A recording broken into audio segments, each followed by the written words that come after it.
Not trying to chase away thoughts.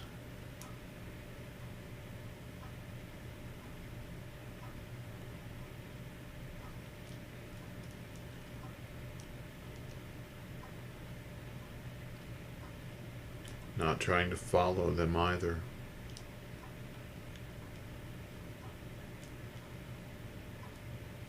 Sit with natural body, natural breath and energy, natural and open heart-mind.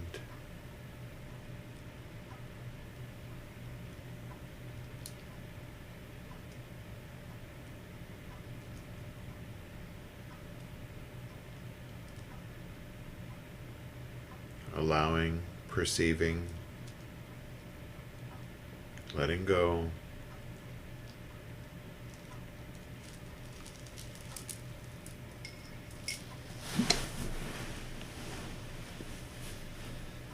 Straighten your spine. Long, deep, slow breath. Fulfilling and nurturing.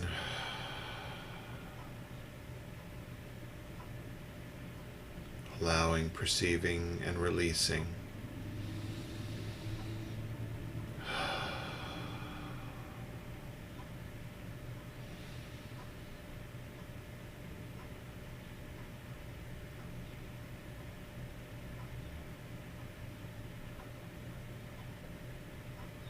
You're already here, so take a load off. Take your foot off the gas. Take your foot off the brake. Just coast.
If you become distracted, just return your attention to here and now.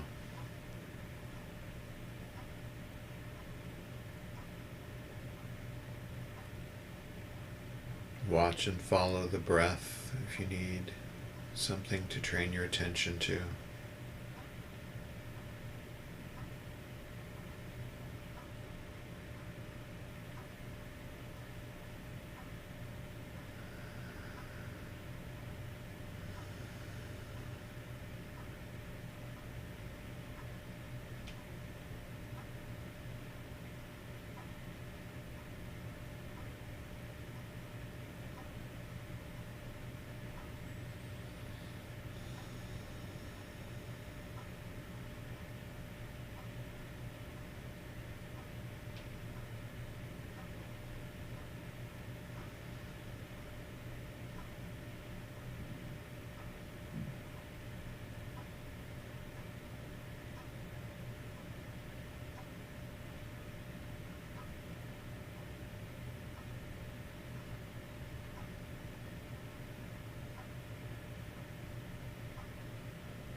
May all beings everywhere with whom we are inseparably interconnected and who want and need the same as we do,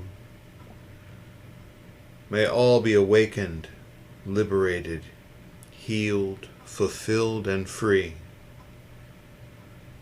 May there be peace in this world and throughout all realms of existence. An end to war, violence, poverty, injustice, and oppression. And may we all together complete the spiritual journey.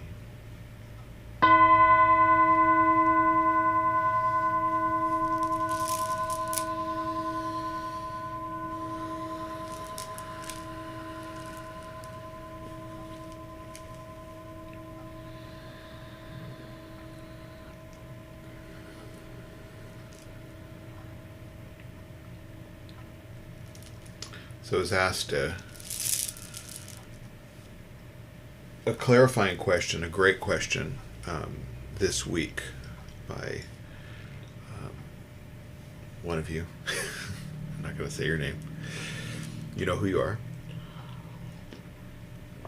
About the difference between ultimate reality and relative reality. And I prefaced before we started our meditation about incorporating both these aspects, these poles, if you will, of our practice, our existence, of ultimate reality and relative reality. Let's start with relative reality. And relative reality you can think of as the physical aspects of your experience. So if you think about this body and all that it perceives, all that it feels, all that it experiences, so sight, taste, sound, touch, smell, thoughts, or even included in that this vessel is your relative vessel. And there's an important aspect of this vessel that we seek to be aware of, and that's ego. And ego is really, more than your we use the word ego in our language to kind of point out more of a personality thing and use it as criticism and say, oh, that's your ego. He's got a huge ego, right? But instead that ego is really the personality of preference. So when we can really look at the aggregate of this relative form, we can experience first through those senses. An experience, say, the sun. So we go outside and the sun is shining and we feel that warmth. Feel the experience of the brightness, maybe even some scents in the air because things are warm around us, and we can experience that. That's cool, right? Or that's warm, actually. That's an experience. But then there's preference that comes in, and that preference says, wow, it's really too bright. I should have brought my sunglasses. Or it's hot. Whoo, I don't know if I can stay out here very long. Or I should have put on some sunscreen because it's hot and I'm going to get burned. So there's this dialogue, this narrative that comes along with the experience. And that's where the ego and the preference of ego starts to play in.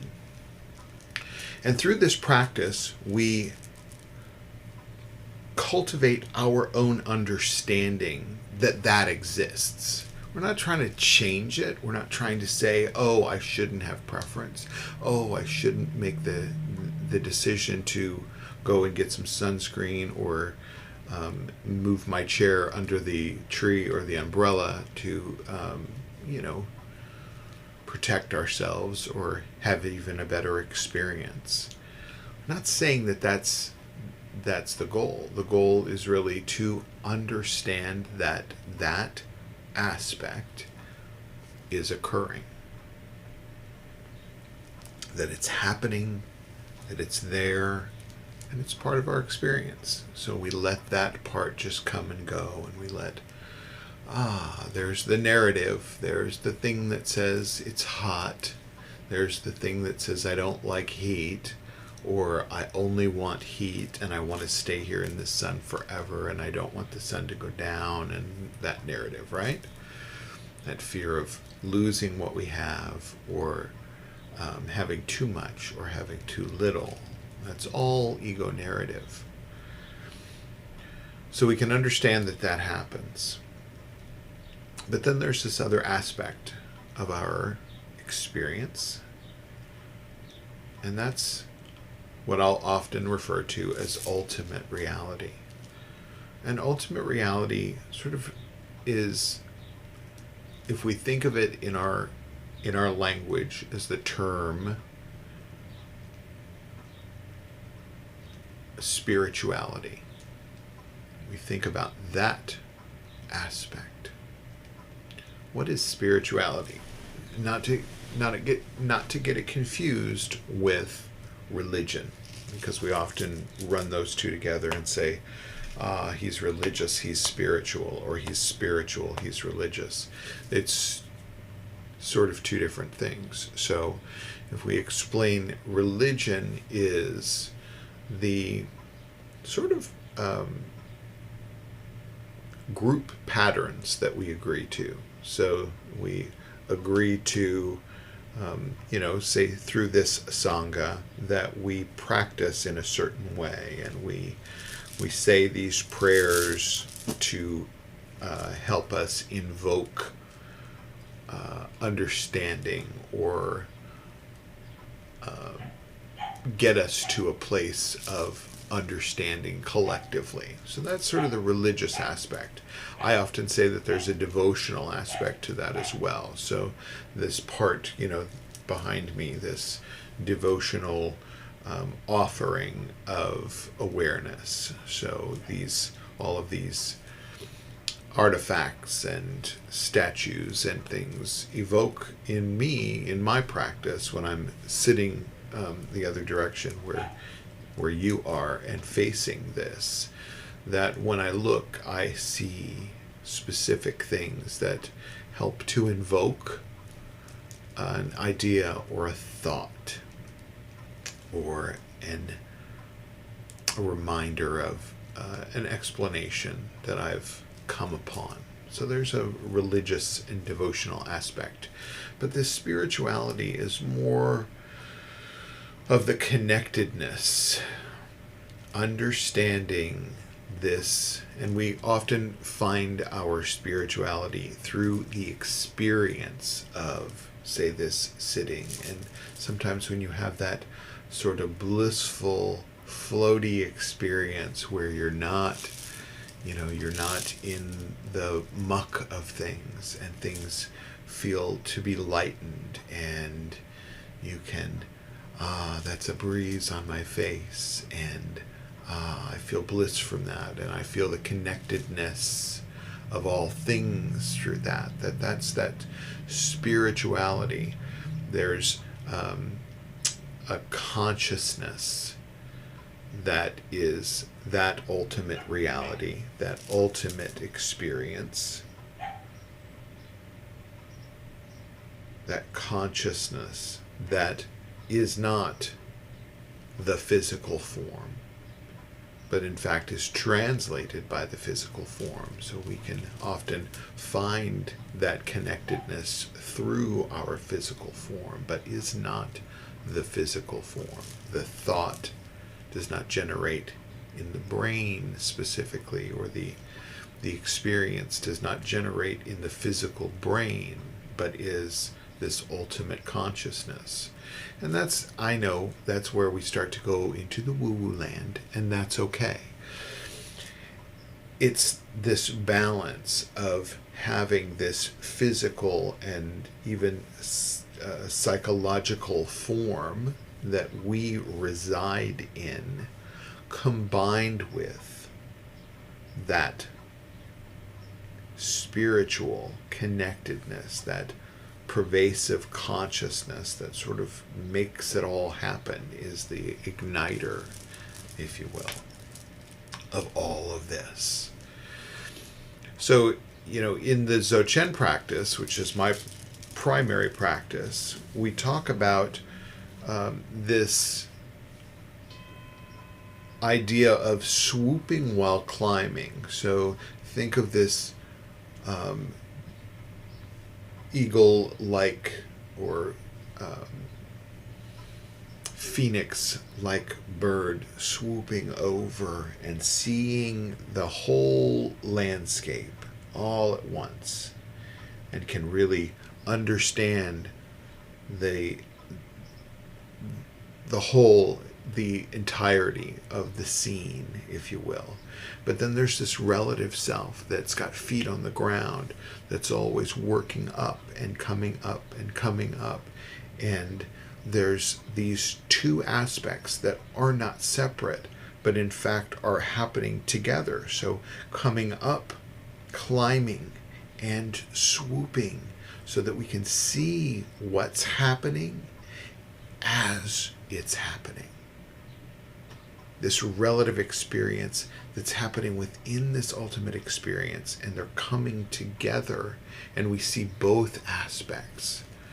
So in a practical way, it's that spirituality that lets us transcend and understand that there is a physical aspect, and therefore we can have a compassionate, wise understanding of our own experience. Right? So I know that's a little complicated to think about, but one that I encourage you to noodle on, sit on that, and think about that physical aspect of your practice, of your experience. Physical aspects, you can get there, right? You can feel, you can smell, you can taste, you can see, you can hear. All of that's happening, right?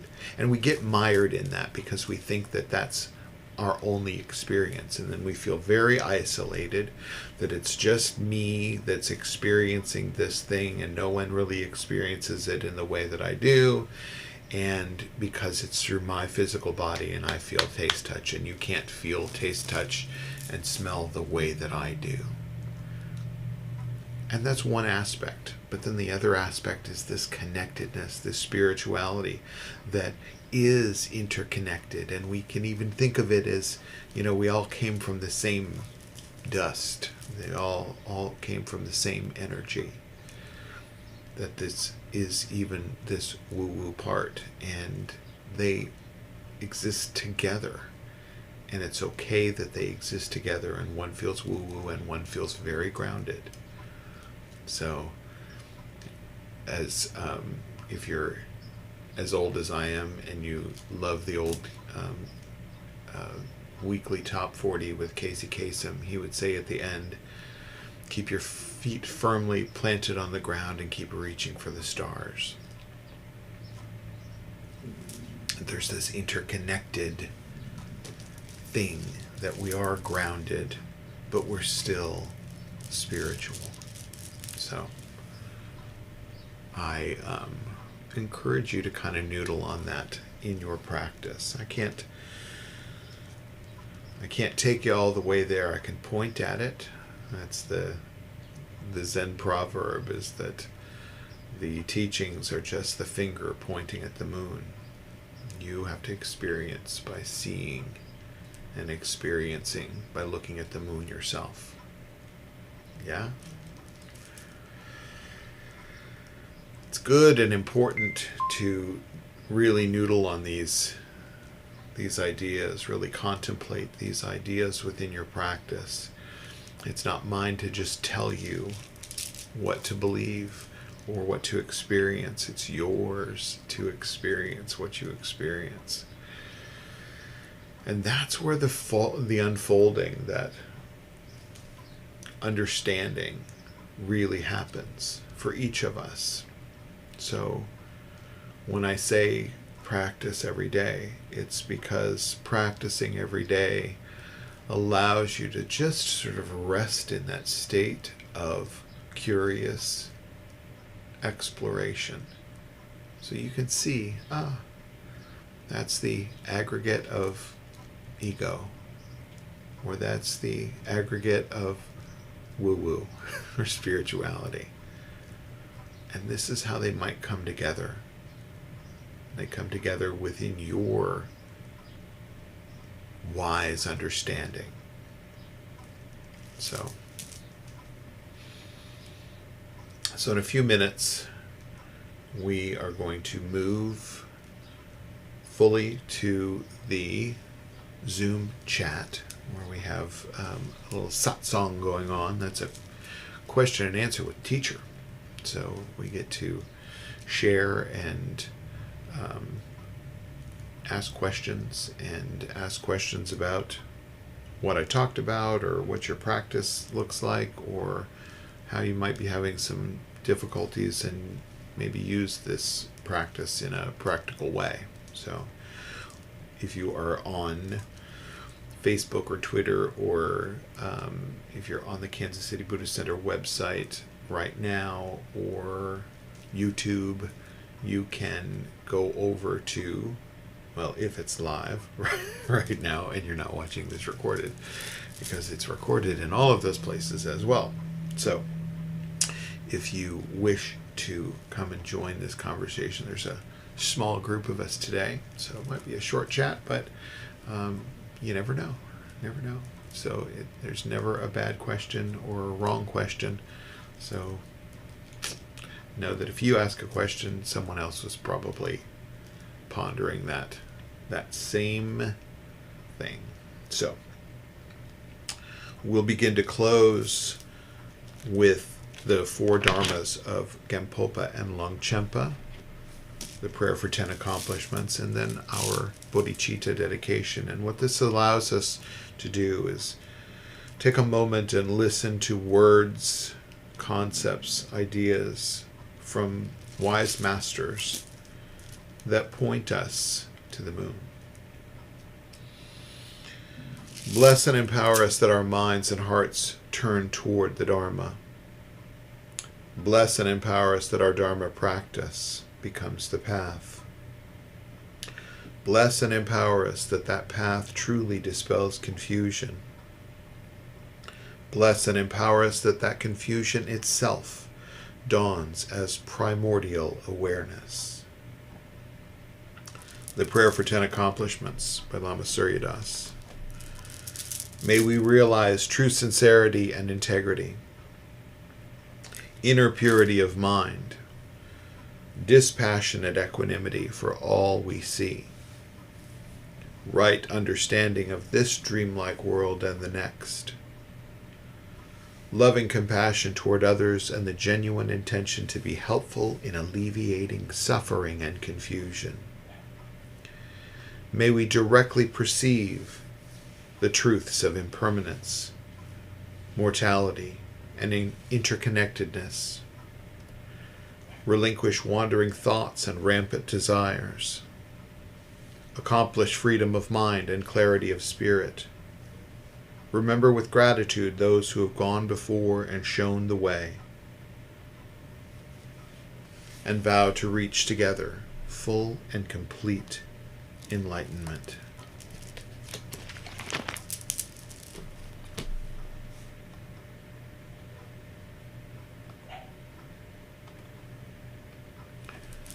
Zhangchup Semcho Grimpoche Makye Panam Kegyurchi Ye Panyam Parme Payam Gong Ne Gong Du Perwar Sho Zhangchup Semcho Rinpoche Makye Panam gyuchi Kepa nyampa me payong Gong ne gong du perwasho.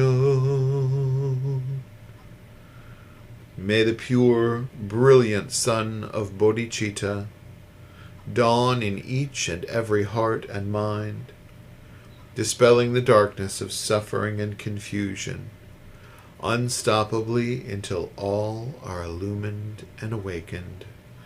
Body, speech, and mind directed toward awakening and for the benefit of all beings, without one single exception.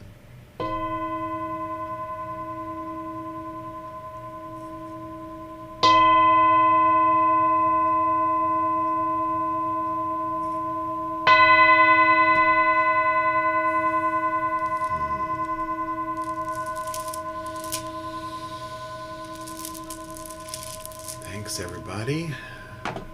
If you'd like to join that satsang, just go to kansascitybuddhistcenter.com and look for today's event, upcoming events. I think you'll find it on that page, and then click on today's event, and it'll give you the credentials for the Zoom, and you can come and join us.